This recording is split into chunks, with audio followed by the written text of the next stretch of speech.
नमस्कार दोस्तों, इजीवे learning channel पर एक बार आपका पुनः स्वागत है। आज हम एनईपी 2020 यानी राष्ट्रीय शिक्षा नीति 2020 को लेकर उपस्थित हुए हैं। इससे संबंधित सभी महत्वपूर्ण तथ्यों जो कि परीक्षा की दृष्टि से अति आवश्यक हैं और जो हमें एक शिक्षक या एक देश का नागरिक होने के नाते जानना चाहिए, उनको हम डिस्कस करते हैं।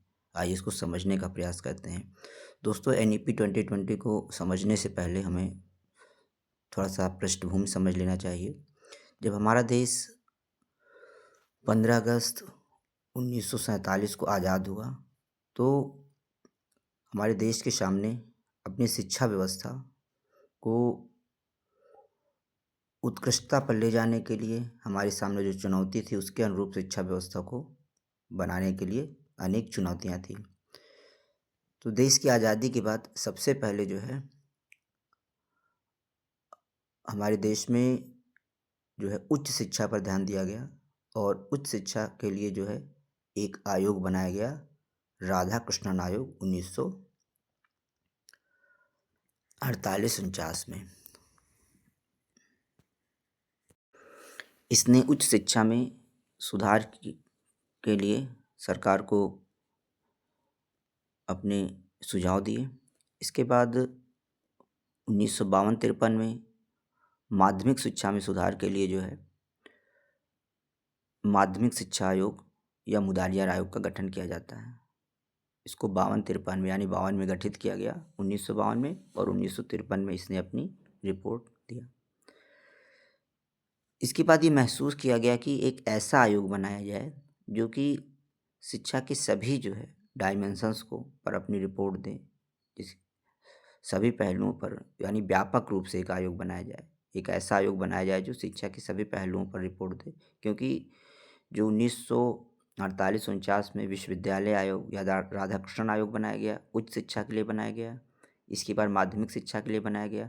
इसके बाद एक ऐसे आयोग की आवश्यकता महसूस की गई जो कि एक वृहद दृष्टिकोण लेकर चले, और इसके लिए 1964 में कोठारी आयोग का गठन किया गया। दौलत सिंह कोठारी की अध्यक्षता में कोठारी आयोग गठित किया गया 1964 में गठित किया गया, और 1966 में कोठारी आयोग ने अपनी रिपोर्ट दी। कोठारी आयोग ने जो है शिक्षा के सभी पहलुओं पर, कह सकते हैं कि प्राथमिक शिक्षा, उच्च शिक्षा, माध्यमिक शिक्षा, शिक्षक शिक्षा, तकनीकी शिक्षा, प्रौढ़ शिक्षा, यानी शिक्षा के सभी पहलुओं को जो है अपने अंदर समाहित करने का प्रयास किया, यानी सभी पहलुओं पर। और इसने ये भी कहा कि जो शिक्षा पर जो है जीडीपी का जो है 6% जो है अवश्य खर्च करना चाहिए। और कोठारी आयोग 1964-66 की अनुशंसा पर ही जो है ये हुआ कि भाई आयोग तो बना दिया गया, तो आयोग की अनुशंसा पर उसको इम्प्लीमेंट करने के लिए, लागू करने के लिए जो है राष्ट्रीय शिक्षा नीति बनाई गई। राष्ट्रीय शिक्षा नीति बनाई गई तो देश की जो पहली एनईपी 2020 में लागू होता है, और इसके अध्यक्ष डॉक्टर के कस्तूरी रंगन थे। और इसके पहले जो राष्ट्रीय शिक्षा नीति 1986 थी, जिसे 1992 में संशोधित किया गया था, उसके बाद जो है 2020 में 34 वर्षों के अंतराल पर नई राष्ट्रीय शिक्षा नीति 2020 आती है। इस जो नई राष्ट्रीय शिक्षा नीति 2020 होती है, इसके कुछ उद्देश्य या दृष्टिकोण होते हैं।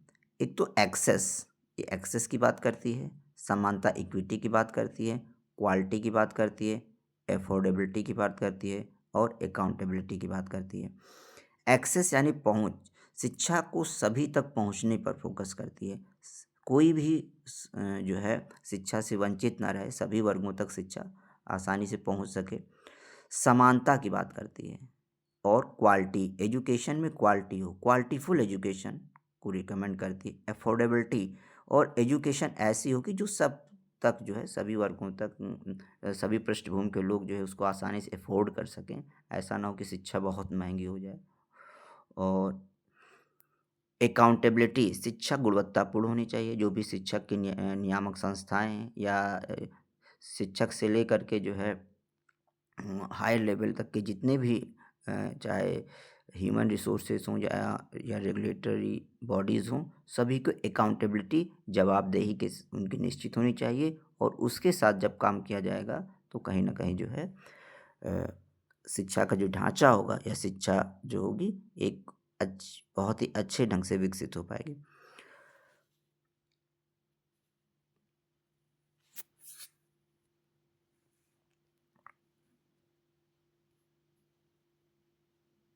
एनईपी 2020 भारत की पहली ऐसी शिक्षा नीति है जो कि पूरे शिक्षा तंत्र, इसमें स्कूल सिस्टम और उच्च शिक्षा दोनों आ जाता है, एक साथ को देखती है, यानी होलिस्टिक अप्रोच को लेकर के चलती है। एनईपी 2020 के कुछ कोर प्रिंसिपल्स हैं, मूल सिद्धांत हैं, जैसे learner centric education.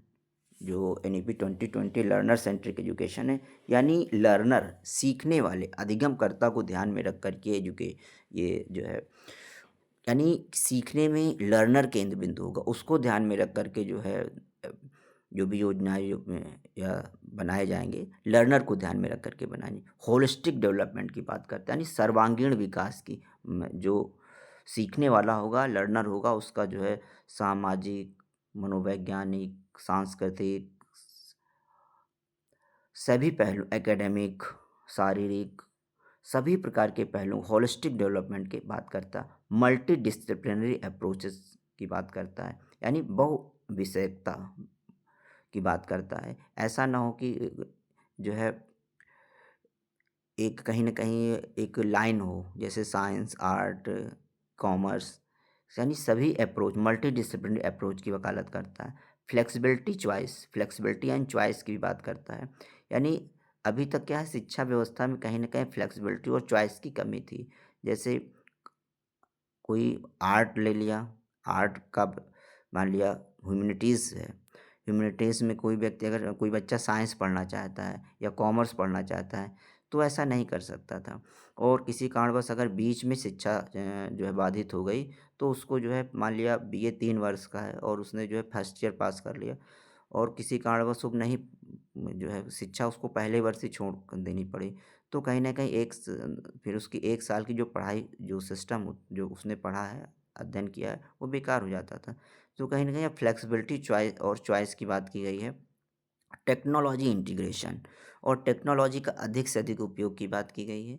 Indian knowledge system, Bharat जो है पहले से ही गुरुस्थली, ज्ञान की गुरुस्थली माना जाता था। वैदिक काल से लेकर के जो है आधुनिक काल तक जो है कह सकते हैं कि प्राचीन काल से ही जो है भारत जो है सभी क्षेत्रों में जो है काफ़ी नॉलेज था। तो कहीं न कहीं जो इंडियन नॉलेज सिस्टम है, उसको जो है और मजबूत करने की बात की गई है। यानी और उसको ग्लोबलाइज़ेशन से जोड़ने की बात की गई है। यानी प्राचीन भारतीय शिक्षा और आधुनिक भारतीय शिक्षा को जो वर्तमान में चुनौतियाँ हैं, ग्लोबलाइज़ेशंस का दौर है, वैश्वीकरण का युग है, तो सबको ध्यान में रख कर के एक जो है अ द बेस्ट नॉलेज सिस्टम को डेवलप करने की बात एनईपी 2020 करती है। Global standards with local routes, यानी लोकल रूट्स को ध्यान में रख कर के जो ग्लोबल स्टैंडर्ड्स, यानी जो वैश्विक स्टैंडर्ड्स हैं, वो प्राप्त करना। होलिस्टिक्स एंड मल्टीडिसिप्लिनरी एजुकेशन एनईपी 2020 की अगर आत्मा है, ये कहें तो अतिशयोक्ति नहीं होगा। आइए अब इसके कुछ प्रावधान देख लेते हैं। जो एनईपी 2020 है, इसका सबसे जो महत्वपूर्ण प्रावधान है, स्कूली शिक्षा के स्ट्रक्चर को इसने जो है पूरी तरह से बदल दिया है। पहले क्या था, अपने यहाँ 10+2 शिक्षा संरचना को फॉलो किया जाता था और 10+3 भी इसमें ऐड कर दें तो 10 वर्ष का जो है सामान्य शिक्षा होती थी, कक्षा 1 से 10 तक। उसके बाद हाई स्कूल इंटरमीडिएट होता था और +3 3 वर्ष का ग्रेजुएशन होता था। अब जो 10+2 की शिक्षा संरचना है, उसको जो है चेंज कर दिया गया और किस में कन्वर्ट कर दिया गया, 5+3+3+4 इसमें कन्वर्ट कर दिया गया। अब इसमें कितने स्टेजेज आ गई, 5+3+3+3 4 स्टेजेस आ गए। कितने स्टेजेस आ गए, 4 स्टेजेस आ गए। इसमें एक तो फाउंडेशनल स्टेज है, एक दूसरा प्रिपरेटरी स्टेज होता है, तीसरा मिडिल स्टेज होता है और चौथा सेकेंडरी स्टेज होता है। जो फाउंडेशनल स्टेज है वह जो है NEP 2020 की शिक्षा जो पॉलिसी एजुकेशन पॉलिसी है, ये इसकी सबसे बड़ी विशेषता है। क्योंकि अभी तक इसके पहले जितने भी एजुकेशन पॉलिसीज़ आए, NEPs आए, उसमें जो है कहीं न कहीं जो पूर्व प्राथमिक शिक्षा है, उसको मुख्य शिक्षा में शामिल नहीं किया जाता था। लेकिन इसको जो है शिक्षा संरचना में शामिल कर लिया गया, फाउंडेशनल स्टेज आंगनबाड़ी को शिक्षा संरचना में शामिल कर लिया गया है। तो और इसको फाउंडेशनल स्टेज का नाम दिया गया। फाउंडेशनल स्टेज जो है 3 वर्ष से इसमें 3 वर्ष से लेकर के 8 वर्ष आयु तक के बच्चे इसमें शामिल किए जाएँगे। और कक्षाओं की बात करें तो प्रिपरेटरी कक्षाएँ और कक्षा 1 और 2, प्रिपरेटरी और कक्षा 1 और 2 की बात इसमें की गई है। यानी जो +5 स्टेज है, 5 जो 5+3+3+4 है, तो जो फाउंडेशनल स्टेज जो है, ये इसमें 5 कक्षाएँ शामिल की गई हैं। 3 कक्षाएँ प्री प्राइमरी की स्कूल की शामिल की गई हैं और 2 जो है इसमें प्लस कक्षा 1 और 2 को भी इसमें शामिल किया गया है। दूसरी स्टेज आती है जिसको हम कहते हैं प्रिपरेटरी स्टेज कहते हैं। दूसरी स्टेज होती है जो कि प्रिपरेटरी स्टेज होती है। इसमें जो है 8 से 11 आयु वर्ग के बच्चों को के लिए इसमें शिक्षा का प्रावधान किया गया है। और कक्षाएँ देखी जाएँ तो कक्षा 3, 4, 5 यानी प्रिपरेटरी में कक्षा 3, 4 और 5 को शामिल किया गया है। इसके बाद अगली स्टेज आती है, मिडिल स्टेज आती है। मिडिल स्टेज 11 वर्ष से 14 वर्ष आयु के बच्चे इसमें शामिल किए जाते हैं। और क्लास की बात करें तो इसमें कक्षा 6, 7 और 8 की कक्षाएँ शामिल हैं। सेकेंडरी स्टेज की बात करें तो सेकेंडरी स्टेज में जो है 14 वर्ष से लेकर के 18 वर्ष आयु तक के बच्चे इसमें शामिल होते हैं। और क्लासों की बात करें क्योंकि +4 है, +4 यानी इसमें 4 कक्षाएँ होंगी, कक्षा 9, 10, 11 और 12। तो इस प्रकार जो है 5+3+3+4 शिक्षा संरचना को NEP 2020 में अपनाया गया है। यहाँ पर जो 5+3+3+4 शिक्षा संरचना कहीं न कहीं यह जो है बाल विकास के चरणों को ध्यान में रख कर के जो है उसके अकॉर्डिंग जो है इसको विभिन्न भागों में बाँटा गया, विभिन्न स्टेप्स में बाँटा गया है।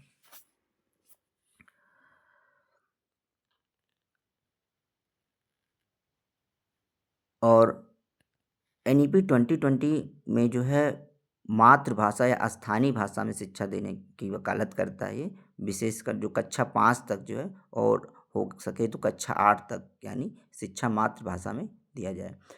ऐसा माना जाता है कि जो बच्चे जो होते हैं क्योंकि वो शुरू से ही मातृभाषा में जो है सीखने में अधिक सहज महसूस करते हैं क्योंकि जन्म से लेकर के जो है वो मातृभाषा मदर टंग ही सीखते हैं, जो है सुनते हैं, उसके परिवेश में रहते हैं। और जब विद्यालय में आते हैं तो अचानक अगर भाषा बदल दी जाती है, पता चला बच्चा स्थानीय भाषा स्थानीय शब्दों का इस्तेमाल करा, स्थानीय भाषा, और जब अचानक डायरेक्ट आकर के जो है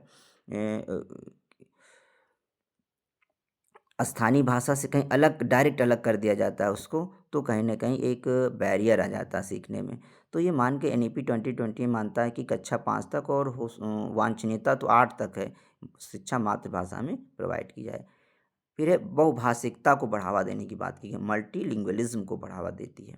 बहुभाषिकता को जो है NEP 2020 बढ़ावा देती है, यानी एक ही भाषा को ना बढ़ावा दे कर के जो है देखा जाए तो भाषा से संबंधित जो है और विभिन्न प्रकार के जो आयोग बनाए गए थे कि त्रिभाषा सूत्र का फार्मूला दिया या अलग-अलग भाषाओं का, तो कहीं न कहीं उसी की ये भी वकालत करती है कि एक ही भाषा पर पकड़ ना बना करके जो है बहुभाषिकता, एक तो मातृभाषा के साथ-साथ जो है मल्टीलिंगुअलिज़्म को बढ़ावा दिया जाए ताकि बच्चे जो है एक से अधिक भाषा में निपुणता हासिल कर सकें। NEP 2020 जो है मूल्यांकन प्रक्रिया में सुधार की भी बात करती है। एक तो रोट लर्निंग की समाप्त की बात करती है, यानी ऐसा नहीं केवल परीक्षा पास करना हो, बच्चे ने क्या किया जो है परीक्षा के दौरान जो है क्योंकि तथ्यों को रट लिया और गए परीक्षा में लिख दिया, ऐसा ना हो। उस रोट लर्निंग को समाप्त करने का पूरा प्रयास किया जा रहा है। इसलिए जो है मूल्यांकन पद्धति में भी सुधार की बात की गई है। और इसलिए जो है फॉर्मेटिव समेशन को सबसे अधिक बढ़ावा दिया जा रहा है। फॉर्मेटिव समेशन क्या होता है? सतत और व्यापक मूल्यांकन की बात कही गई है। यानी बीच-बीच में जो है छात्र का जो है मूल्यांकन लिया जाए और केवल एक ही पहलू का नहीं, केवल एक उसको मल्टी डायमेंशंस से सभी पहलुओं को उसमें शामिल करने की बात की गई और रोट लर्निंग को समाप्त यानी समझ बच्चे की जो है विषय वस्तु में क्या बनी है, वास्तव में उसने क्या सीखा है, कितना वो अप्लाई कर सकता है सीखी गई बात को, सभी पहलुओं को मूल्यांकन में शामिल करने की बात की गई है। अगला है कॉम्पिटेंसी बेस्ड असेसमेंट। जो एनईपी 2020 है वो कॉम्पिटेंसी बेस्ड असेसमेंट को जो है बढ़ावा देता है।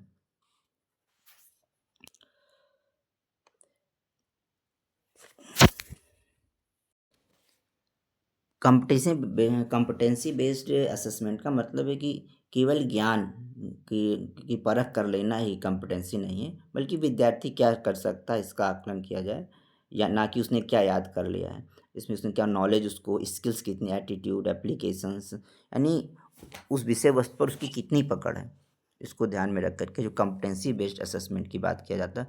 और फॉर्मेटिव असेसमेंट पर जोर दिया गया है। असेसमेंट दो प्रकार के होते हैं, एक तो फॉर्मेटिव असेसमेंट होता है, समेटिव असेसमेंट होता है। जो फॉर्मेटिव असेसमेंट होता है ये जो है बीच बीच में मूल्यांकन की बात करता है। और जैसे जो भी पूरे सत्र में जो जो शिक्षक जो है क्लास में मूल्यांकन करता है प्रोजेक्ट के माध्यम से, या पढ़ाने के बाद, या यूनिट वाइज जो मूल्यांकन किया जाता है। तो फॉर्मेटिव असेसमेंट में जो है सतत और व्यापक मूल्यांकन की अवधारणा पर ये केंद्रित है। और जो समेटिव असेसमेंट होता है या सत्र की समाप्त पर या यूनिट टेस्ट जो होते हैं, यानी इनका मेन उद्देश्य होता है, जो समेटिव असेसमेंट होता है उसका मेन उद्देश्य होता है कि छात्र को जो है अगली कक्षाओं में प्रमोट करने का निर्णय लेना या ना निर्णय लेना। लेकिन जो फॉर्मेटिव असेसमेंट होता है कहीं न कहीं उसमें ने क्या स्किल्स सीखी है, उसने कितना अधिगम पहलुओं को जो है जान लिया, कितना समझ लिया, उसको लेकर के बात करता है। उसमें सुधार की बात करता है, लगातार सुधार। जो फॉर्मेटिव असेसमेंट में क्या किया जाता है कि जो भी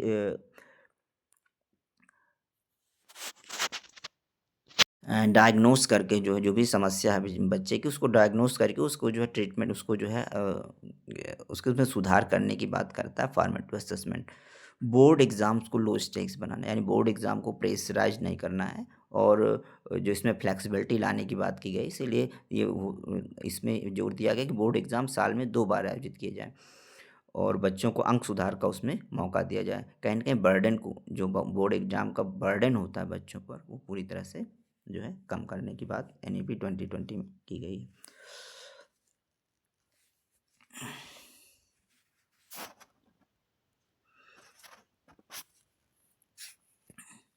एनईपी 2020 में जो है जीडीपी का 6% खर्च करने की बात की गई कि जो है जीडीपी का 6% जो है शिक्षा पर खर्च किया जाए। साथ ही साथ सकल नामांकन, जो ग्रॉस एनरोलमेंट रेशियो है, वर्तमान में लगभग 26% के आसपास है, जिसको 2035 तक जो है 50% करने का लक्ष्य जो है, विशेषकर जो उच्च शिक्षा के क्षेत्र में, उच्च शिक्षा से संबंधित जो महत्वपूर्ण भाग है उसमें एक आता है कि अ, सकल नामांकन अनुपात, ग्रॉस एनरोलमेंट रेशियो। वर्तमान में उच्च शिक्षा में सकल नामांकन अनुपात 26% के आसपास है, जिसको 2035 तक 50% करने का लक्ष्य रखा गया है। यानी नामांकन जो है उच्च शिक्षा के क्षेत्र में जो है 50% तक वर्ष 2035 तक हासिल करने की बात की गई है। और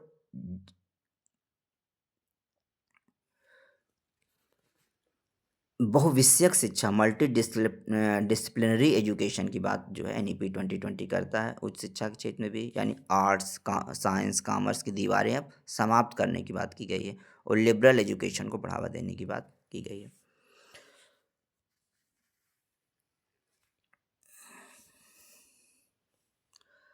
एनईपी 2020 में सिंगल डिसिप्लिन यूनिवर्सिटी की अवधारणा को जो है कमज़ोर करते हुए मल्टी एंट्री मल्टीपल एग्जिट को बढ़ावा देने की बात की गई है।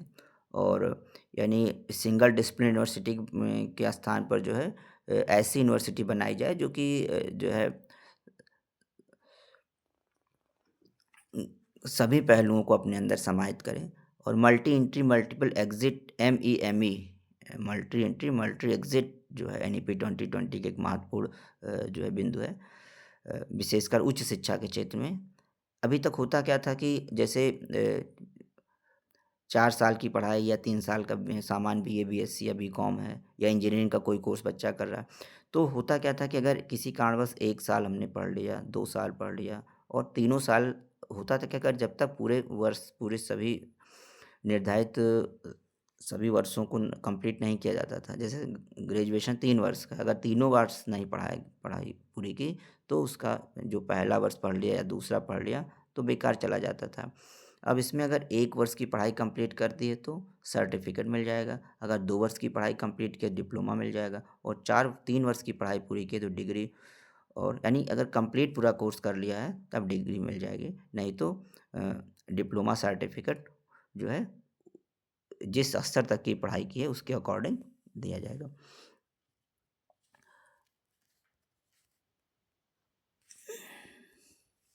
Degree with research multi entry exit का उद्देश्य ड्रॉप आउट को रोकना है। अगला एक महत्वपूर्ण बिंदु है academic bank of credits ABC, छात्रों को क्रेडिट का डिजिटल संग्रह, जो भी जो पढ़ाई के दौरान जो है क्रेडिट अर्जित करें उसका एक डिजिटल संग्रह जो है इकट्ठे करने की बात की गई, कलेक्ट करने की बात की गई है, और जो कि विश्वविद्यालयों के बीच क्रेडिट को ट्रांसफ़र भी किया जा सकेगा। शिक्षक शिक्षा के क्षेत्र में देखा जाए तो न्यूनतम योग्यता 4 वर्षीय इंटीग्रेटेड B.Ed की बात की गई है, और 2030 तक सभी शिक्षक प्रशिक्षित संस्थाओं में 4 वर्षीय इंटीग्रेटेड B.Ed कोर्स को लागू करने की बात की गई है। CPD कंटिन्यूअस प्रोफेशनल डेवलपमेंट की बात है, और ये माना जा रहा है कि 2030 के बाद केवल 4 वर्षीय B.Ed कोर्स ही मान्य किया जाएगा।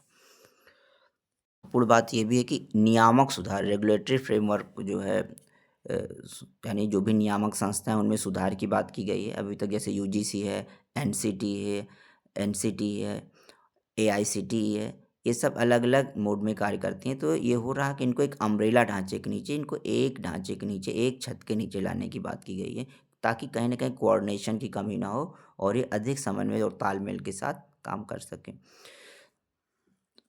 तो इसके लिए एक HECI higher education commission of India के गठन की बात की गई है, कि इसमें NEP 2020 में कहा गया है कि HECI higher education commission of India का गठन किया जाए, एक आयोग बनाया जाए जिसके 4 स्वतंत्र स्तंभ हों, जैसे NHERC हो, यानी national higher education regulation council हो, जिसका काम रेगुलेशन से संबंधित हो, GEC हो, जो कि एकेडमिक स्टैंडर्ड्स को जो है देखेगा, HEGC होगा जो कि फंडिंग का काम करेगा, और NAC होगा जो कि एक्रेडिएशंस का काम करेगा। और UGC और AICTE NCT जैसी संस्थाओं को समाप्त कर उनको HECIC यानी higher education commission of India के जो है तहत लाने का प्रस्ताव किया गया है, और इसी को ध्यान में रख करके जो है अभी जो है लोकसभा में जल्दी जो विकसित भारत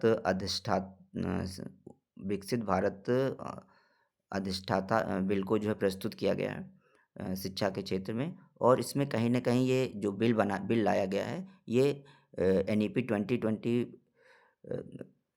में जो नियामक सुधार की बात की गई थी उसको ही ध्यान में रख करके ये बिल लाया गया।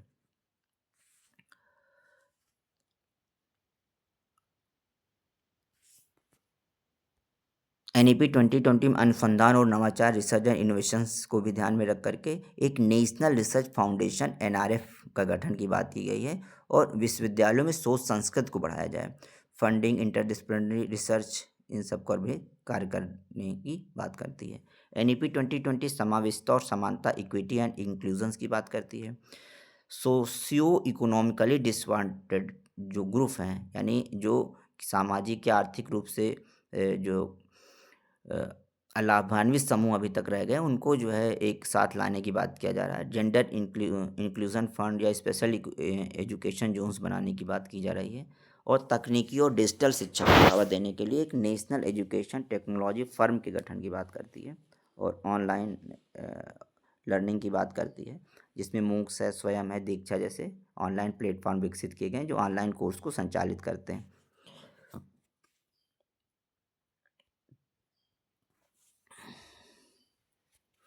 एनईपी 2020 की बहुत कुछ आलोचना बिंदु हैं, क्रिटिसिज्म की जाती है। एक तो राज्यों की भूमिका इसमें स्पष्ट नहीं, कहीं-कहीं इसमें ये माना जाता है कि शिक्षा का कहीं जो कि शिक्षा समवर्ती सूची का विषय है, जिसमें राज्य और केंद्र दोनों की अहम भूमिका होती है, तो एक केंद्रीकरण की बात करते हैं, राज्यों की भूमिका स्पष्ट नहीं है। वित्तीय संसाधनों की कमी, देखा जाए तो वित्तीय संसाधन की कमी शुरू से चली आ रही है। कोठारी आयोग ने ही रिकमेंड कर दिया था कि 6% जीडीपी का जो है उच्च शिक्षा जो शिक्षा पर खर्च करना चाहिए, उच्च शिक्षा नहीं सॉरी शिक्षा पर खर्च करना चाहिए देश में, शिक्षा के विकास पर। लेकिन अभी भी ये जो है 3 से 4% के बीच ही आसपास 1947 से लेकर के 2020 हम विकसित भारत की बात कर रहे हैं, लेकिन अभी तक भी जो है ये 3 से 4% के बीच अटका हुआ है। 6% तो आने वाला समय ही बताएगा कि कितना खर्च किया जाता है। और डिजिटल डिवाइड की बात की कहीं न कहीं है, डिजिटल एजुकेशन की बात की जाती है, लेकिन कभी न अभी भी जो है रिसोर्सेज़ की कमी है। और आइए अब इसके जो है महत्वपूर्ण बिंदुओं को एक बार समराइज़ कर लेते हैं। जैसे एनईपी 2020 एक तो ये जो है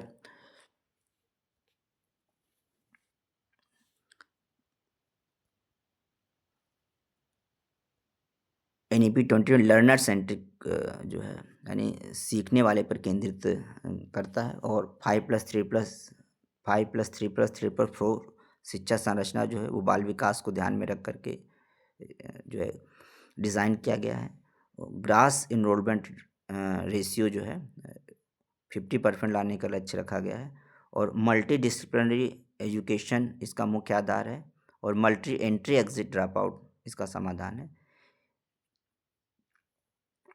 4 वर्षीय बीएड अनिवार्य करने की बात करता है। और एबीसी यानी एक जो है क्रेडिट मोबिलिटी की बात करता है, क्रेडिट ट्रांसफ़र करने की बात करता है। एचईसीआई जैसे नियामक आयोग एनआरएफ शोध को बढ़ावा देने की बात करता है। और इक्विटी और इंक्लूजन्स एनईपी 2020 के केंद्रीय तत्व है। आइए अब एनईपी 2020 पर कुछ एमसीक्यूज क्वेश्चंस को सॉल्व कर लेते हैं। पहला प्रश्न, जैसे एनईपी 2020 किस वर्ष लागू की गई थी? तो 4 विकल्प दिए गए हैं। एनईपी 2020 किस वर्ष लागू की गई थी? 4 विकल्प हैं। पहला है 2018 में,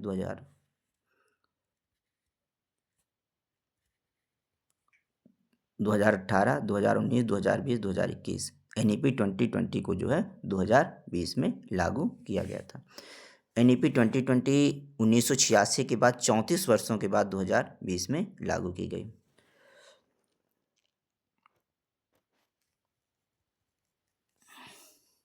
दूसरा प्रश्न है, एनईपी 2020 ड्राफ्टिंग कमेटी के अध्यक्ष कौन थे? कोठारी थे, राधाकृष्णन थे, कस्तूरी रंगन या अमर सेन थे?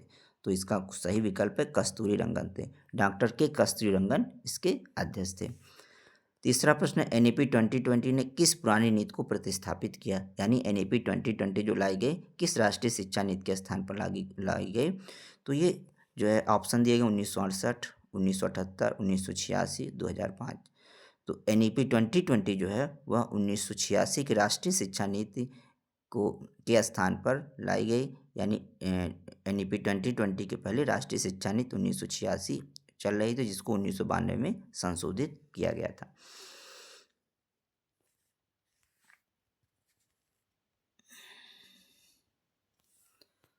अगला प्रश्न है, एनईपी 2020 का मूल दृष्टिकोण क्या है? ऑप्शन दिए गए हैं, टीचर सेंट्रिक है, एग्जाम सेंट्रिक है, लर्नर सेंट्रिक है या कंटेंट सेंट्रिक है? तो दोस्तों जो एनईपी 2020 है इसका मूल दृष्टिकोण लर्नर सेंट्रिक अप्रोच को इसमें अपनाया गया है।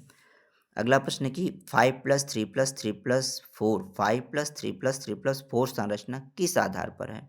ऑप्शन दिए गए हैं, प्रशासनिक आधार पर है, आयु एवं बाल विकास के आधार पर है, विषय विभाजन के आधार पर या परीक्षा प्रणाली के आधार पर।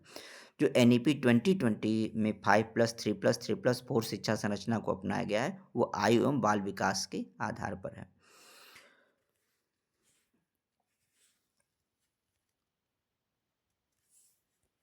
अगला प्रश्न है, फाउंडेशनल स्टेज की आयु क्या है? अगर हम देखें कि जो एनईपी 2020 है वो 10+2 के स्थान पर 5+3+3+4 शिक्षा संरचना की वकालत करती है। तो जो फाउंडेशनल स्टेज है यह जो है 3 से 8 वर्ष के बच्चों की शिक्षा की वकालत करता है कि शिक्षा के लिए लाया गया है। ECCE early child and carehood early early childhood care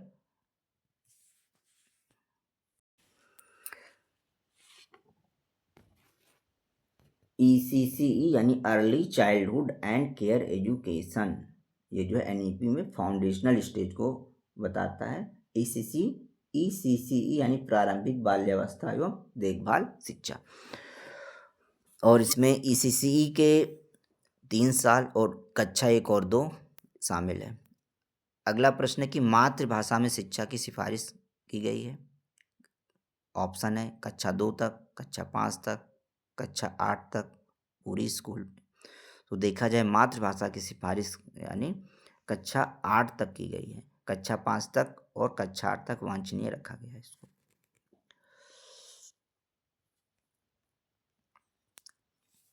अगला प्रश्न है एनईपी 2020 किस प्रकार के मूल्यांकन पर जोर देती है। ऑप्शन दिए गए हैं norm reference, summative, competency based या केवल लिखित।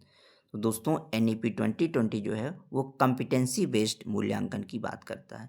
कॉम्पिटेंसी बेस्ड मूल्यांकन मतलब है बच्चे ने वास्तव में क्या सीखा है, उसको होल दृष्टिकोण को, सभी दृष्टिकोण, सभी पहलुओं को ध्यान में रख करके जो है मूल्यांकन की बात करता है, यानी रटन विद्या के स्थान पर दक्षता आधारित आकलन की बात करता है। अगला प्रश्न है कि बोर्ड एग्जाम्स को एनईपी 2020 में माना गया है, हाई स्टेक्स माना गया है, केवल समाप्त माना गया, लो स्टेक्स माना गया, वैकल्पिक माना गया।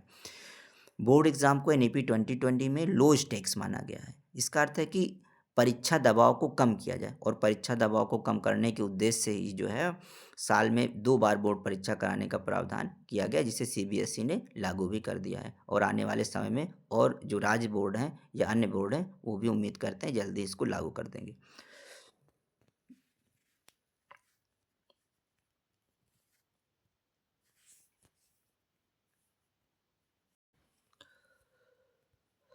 अगला प्रश्न है कि उच्च शिक्षा में जीईआर ग्रॉस इनरोलमेंट रेशियो जो लक्ष्य 2035 तक कितना रखा गया है। ऑप्शन दिए गए 40% करने का, 45% करने का, 50% करने का या 60% करने का।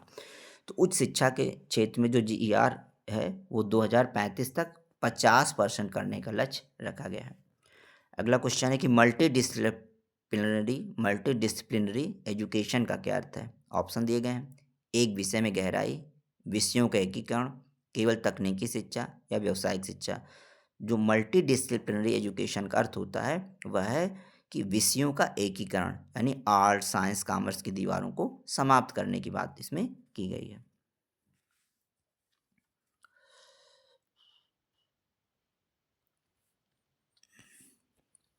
अगला क्वेश्चन सिंगल डिसिप्लिन यूनिवर्सिटीज़ के बारे में एनईपी 2020 का क्या रुख है। सिंगल डिसिप्लिन यूनिवर्सिटीज़ के बारे में एनईपी 2020 का क्या रुख है। ऑप्शन है प्रोत्साहित करती है, यथास्थिति को बनाए रखने का समर्थन करती है, हतोत्साहित करती है या अनिवार्य करती है। दोस्तों जो सिंगल डिसिप्लिन यूनिवर्सिटी के बारे में एनईपी 2020 उसको हतोत्साहित करने की बात करती है और उसके स्थान पर बहुविषयक संस्थानों को बढ़ाने पर जोर देती है। अगला क्वेश्चन है मल्टीपल एंट्री मल्टीपल एग्जिट एमईएमई का उद्देश्य क्या है। ऑप्शन दिए गए हैं ड्रॉप आउट बढ़ाना, लचीलापन देना, अवधि घटाना या केवल रोजगार। तो जो मल्टीपल एंट्री मल्टीपल एग्जिट का उद्देश्य है लचीलेपन की बात की गई है, यानी इसमें ये कहा गया है कि जो है अगर बीच में कहीं पढ़ाई छूट जाती है तो उसको जो है कुछ फिर से वो जो है पढ़ाई को जो है पढ़ाई की मुख्य धारा में शामिल हो सकता है, और अगर उसने 1 साल या 2 साल की पढ़ाई कर ली तो उसका पढ़ाई बराबर नहीं जाएगी, सॉरी बेकार नहीं जाएगी, उसको किसी न किसी क्रेडिट में जुड़ जाएगा। और कहीं न कहीं इसमें लचीलापन रिटेंशन को बढ़ावा देने की बात एनईपी 2020 करता है।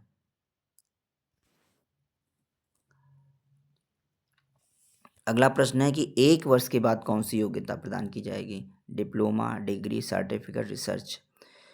देखा जाए कि एमई के ढांचे में जो सुधार करने की मल्टीपल एग्जिट और मल्टीपल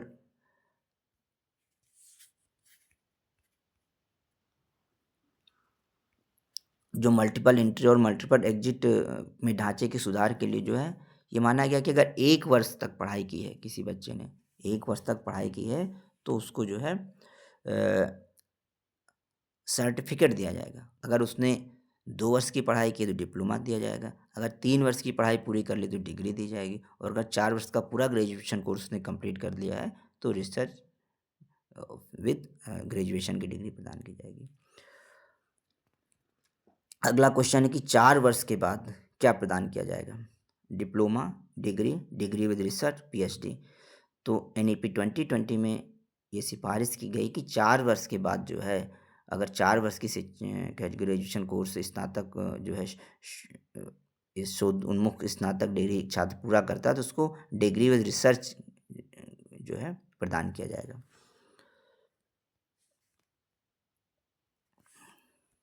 अगला प्रश्न, academic bank of credits academic bank of credits ABC क्या है? वित्तीय बैंक है, परीक्षा एजेंसी है, या डिजिटल क्रेडिट रिपॉजिटरी है, या नियामक संस्था है?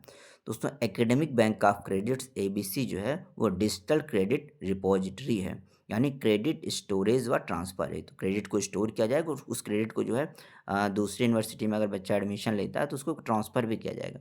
अगला क्वेश्चन, एबीसी का मुख्य लाभ क्या होगा? ऑप्शन दिए गए, अंक वृद्धि करना, मोबिलिटी एंड फ्लेक्सिबिलिटी, प्रवेश आसान होगा, परीक्षा समाप्त होगी। तो ABC academic bank of credits इसका सबसे बड़ा जो लाभ होगा मोबिलिटी और फ्लेक्सिबिलिटी होगा।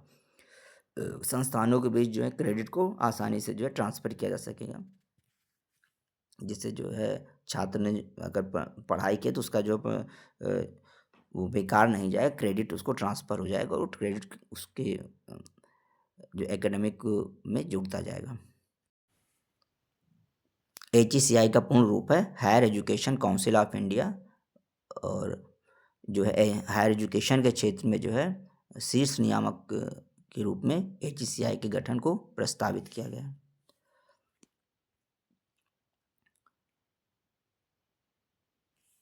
अगला क्वेश्चन है, HECI के अंतर्गत रेगुलेशन का कार्य कौन करता है? GEC करता है, HEGC करता है, NHERC करता है, NAC करता है। तो HECI जो हायर एजुकेशन काउंसिल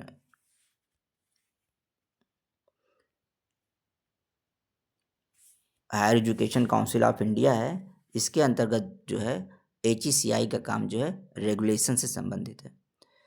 और अगला क्वेश्चन है कि एकेडमिक स्टैंडर्ड्स का कार्य क्या है? एकेडमिक स्टैंडर्ड्स को कौन देखेगा? NHERC देखेगा, GEC देखेगा, या HEGC देखेगा, NAC देखेगा?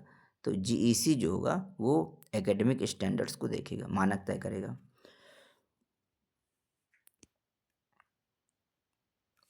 अगला क्वेश्चन है, फंडिंग से संबंधित स्तंभ कौन से होंगे? GEC, NHERC, HEGC, NAC। तो फंडिंग्स जो है HEGC का कार्य फंडिंग से संबंधित होगा। एक्रेडिटेशन से संबंधित HERC, GEC, HEGC, NAC। तो NAC जो है वो एक्रेडिटेशन से संबंधित कार्य देखेगी।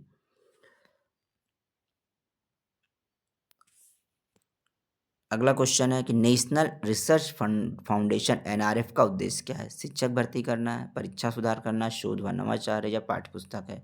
तो नेशनल रिसर्च फाउंडेशन NRF का उद्देश्य जो होगा शोध व नवाचार को बढ़ावा देना।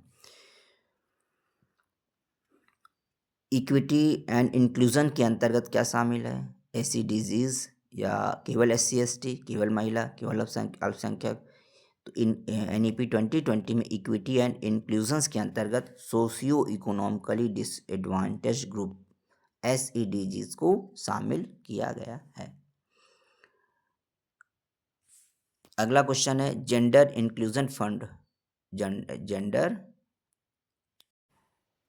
जेंडर इंक्लूजन फंड का उद्देश्य क्या? वेतन वृद्धि करना, महिला समानता, परीक्षा सुधार, या छात्रावास है? जेंडर इंक्लूजन फंड का उद्देश्य है महिला समानता।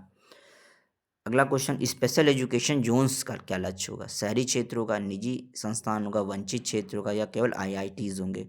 स्पेशल एजुकेशन जोन्स का जो क्षेत्र होगा वह वंचित क्षेत्रों का विस्तार करना, वंचित क्षेत्र में एजुकेशन का विस्तार करना इसका लक्ष्य होगा। अगला क्वेश्चन है, टेक्नोलॉजी इंटीग्रेशन के लिए कौन मंच प्रदान करेगा? टेक्नोलॉजी इंटीग्रेशन के लिए NTA, NETF, UGC, या NCERT? दोस्तों, टेक्नोलॉजी इंटीग्रेशन के लिए एक नेशनल एजुकेशनल टेक्नोलॉजी फोरम का गठन किया जाएगा, NETF, जो कि टेक्नोलॉजी इंटीग्रेशन के लिए मंच प्रदान करेगा। अगला क्वेश्चन है कि NEP 2020 किस सीखने पर जोर देती है? रोट लर्निंग पर, सरफेस, एक्सपेरिमेंटल और केवल ऑनलाइन? दोस्तों NEP 2020 जो है वो एक्सपेरिमेंटल बेस्ड लर्निंग को बढ़ावा देती है, यानी अनुभवात्मक और कौशल आधारित सीखने पर जोर देती है।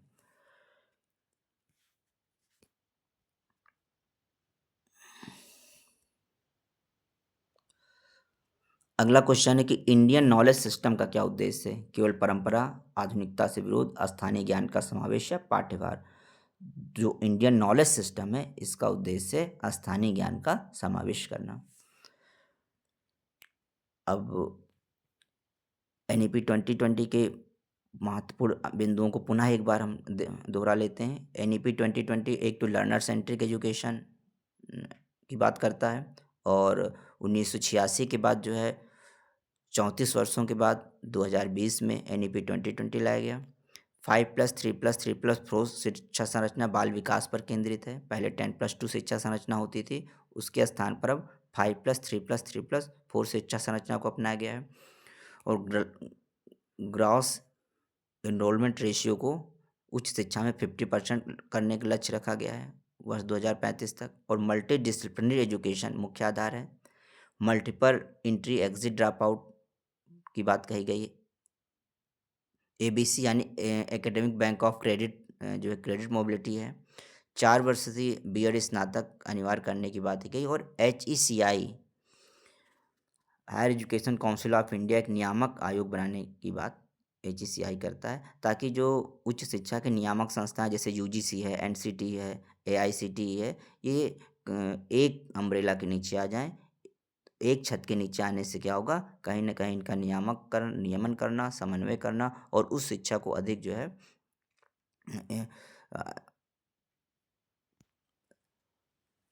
अच्छे ढंग से संचालित किया जा सकेगा। NRF शोध को बढ़ाने के लिए नेशनल रिसर्च फाउंडेशन को बढ़ाने की बात की गई। इक्विटी एंड इंक्लूजन जो है NEP 2020 का केंद्रीय तत्व है। Thanks for watching. Thank you.